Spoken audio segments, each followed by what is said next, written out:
Lajoie,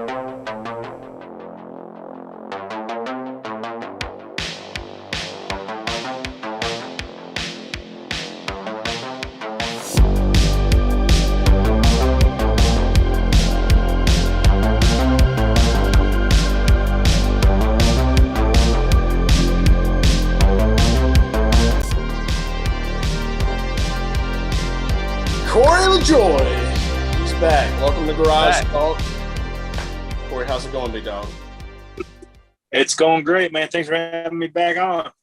No, we're pumped. We're excited. It's been about maybe a little less than a year, but almost a year. But a lot's changed. Starting with what's on your hat, right there. That's a big change.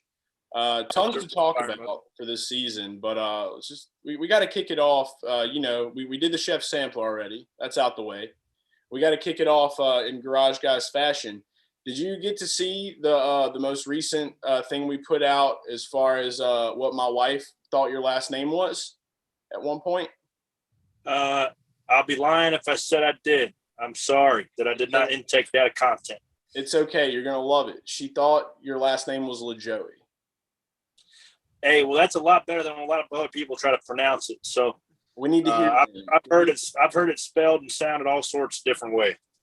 Okay, so there's millions. So I need to get this list of like different ways to pronounce your last name. So we're gonna get this figured out somehow or another. But but yeah, let's. I wanted to start off with the change. You're with Spire Motorsports this year, driving the number 7 car. You know, I thought that there was a possibility you were going to get to whip the Kawicki scheme because of the photo you did in the beginning of the year with Alan, paying tribute to Alan. But of course, Chase has the Hooters sponsorship, so Chase gets the Kawicki, and that's okay. But how's it been with Spire? What are some of the differences going from a Ford to a Chevy? What's the dynamic? Well, we haven't shelved the throwback idea just yet. We just haven't released it. So stand by for that. Obviously we have a lot of cool things we could do with number 7.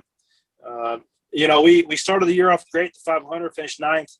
But after that, it was kind of tough. We broke a couple times right off the bat, engines, mechanical failures. We got caught up in a couple wrecks. We were just had a string of bad luck for about 5 or 6 weeks and thought we were turning it back around in Martinsville. We drove all the way from last into the top 10 and got caught up on pit road and something that was nobody's fault, just a racing deal. So we just needed to put a good race in the books and had an okay one there at Richmond. Finished 21st. So we just got to get some balance on these new Ganassi cars. Like you mentioned, we went from Ford to Chevy this year. The aero balance on those cars are a lot more nose heavy, seems like. So a lot of the setups we ran last year doesn't seem to correlate with these Chevys. So we just got to figure out what a good aero balance is for these Camaros and adjust accordingly.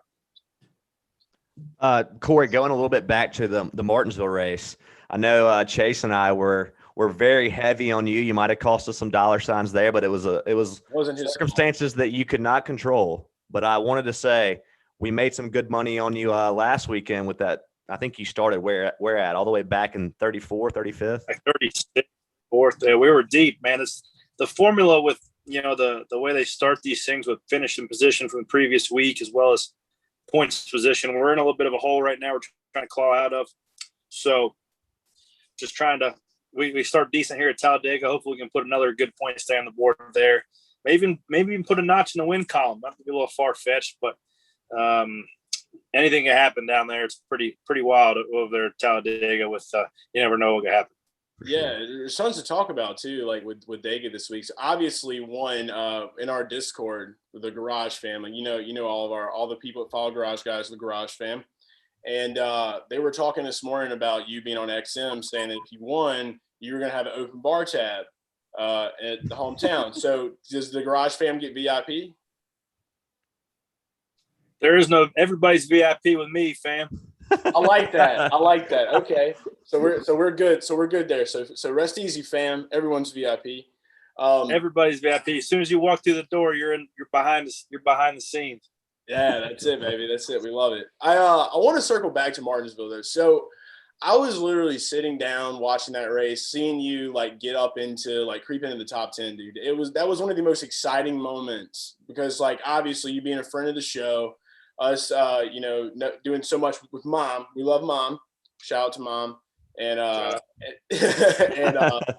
and so I'm sitting there and I'm like, everybody starts coming to the pits. I'm like, oh my God, like I tweet out and I'm like, is anybody gonna say anything about Corey Lajoie running in the top 10? And the next thing I know, I look at my TV and your fucking bumper gets ripped off, and I was upset. And and everybody, I think Ryan Ellis came at me and he was like, "Good job," like it was my fault, and so I felt bad. So I just want to apologize to you. Maybe I don't know. Hey, it's nobody's fault, man. I appreciate the sport. There's no jinxes. There's none of that. I don't believe in that sort of stuff. It's just bad timing, situational stuff. It is what it is. I'm just glad we had the speed to drive up there and show people what we're capable of doing if we all hit it right. And Martinsville seems to be a place I get after it pretty well. We've had some good runs there, and excited to go back there in the fall. That's it, dude. We just need you. We need you to always be like, if qualifying comes back, just 30 your back, and then just rock. Yeah, big fantasy days. Big fantasy days. Sure. Way. You know what's up because I know your thing is stacking pennies, but we can stack dollars or Dogecoin. Because that's a big deal right now. Are you invested in Doge? That is a big. No, I wish I was. I would have sold it if I was, because it seems like people are making some money off some crypto fake money right now. You don't sell. Let me change your mind real quick. You don't sell because we're going over $1. So right now you could. No, you're not. I'm telling you, you could change the name of stacking pennies to stacking millies. All right, it could happen with Doge, stacking Doge. That could be the next thing. Hey, maybe so, but I missed that train, dog. It's a couple stops down. I missed it. It's okay. Chef Boy has a fun tale of things that happened too, but it was more coming from frustration of the app that he was using. Yeah. I pulled my Dogecoin out way too early, Corey, but I was mad at the app. The app like stopped letting people sell GameStop. And I was like, you know what? I can't be about this app that doesn't let people sell. So I pulled all my money out of Dogecoin. Pull it out. Get out of Robinhood. Yeah, I'm working to pivot away from Robinhood now. So we're glad you support that. With Talladega, obviously plate racing, you said you finished 9th at Daytona. We were there for that. It was a beautiful scene. And going to any plate race, obviously we get super excited about you because we know that these are the heavy opportunities for you to pull away a victory. We're always rooting for you at those. There's a bit of controversy going on right now. I don't know if you want to comment on it, but have you heard about the Jen Jo Cobb deal with Rick Ware Racing? I can't say I haven't. We talked about it for about a half hour on Sirius XM earlier. Seems to be the hot topic. But there is a approval process. Seems a little bit inconsistent at times, but NASCAR has been consistent with not allowing somebody's first race to be at a speedway, regardless if it's James Davidson didn't get approved last year, even though he had some IndyCar starts. Don't be confused that Jennifer Jo Cobb was approved to go cup racing at a track less than a speedway. Like, she could have went to Atlanta, she could have went to Charlotte. She just couldn't go from here to the penthouse suite, a couple floors on the way. And NASCAR has been consistent with, you got to get approved to run your first right passage is a mile and under. And then you check that box and you go to intermediate. Then you preferably go to Michigan or California, and then you go to the big dogs. And I think it's not so much about her capability of driving a car. We know she can physically drive a race car around the track, but not understanding maybe the driver's not knowing the moves she might do, or, the racecraft of the cup guys. It's a little bit different than what she might be used to. And I'm glad NASCAR, made the decision not to approve somebody for their first start being at a place where, you could, with the wrong move, start a big crash and wad a lot of people up and put some people in risk. Yeah, see, that was where I was at with it, because I was like, well, Dega, I was like, they normally have a lot of wrecks at Talladega. And I was like, so I didn't see the big deal at first, but after you've explained this to me now, I definitely can understand a little more. So I'm just out here. I feel like Jen Jo's been racing since I was a child, and like I've seen her, so it's just like I just felt like, you know what, this woman has tenure. Like she's like just let her rip top, let her try. But now at this point, maybe I will say Charlotte does definitely seem something. But see, in my mind, I was just like, I would feel like at one of those tracks, like it might be a little riskier because I feel like everybody stays kind of packed up with Rick Ware racing. I'm not trying to take shots, but they kind of run their own race at every track. Hey, when we were in the commercial break, Chocolate Myers brought up a good point. He said, let me tell you something, little story about rookies. Back in early late 70s, you had to do a test.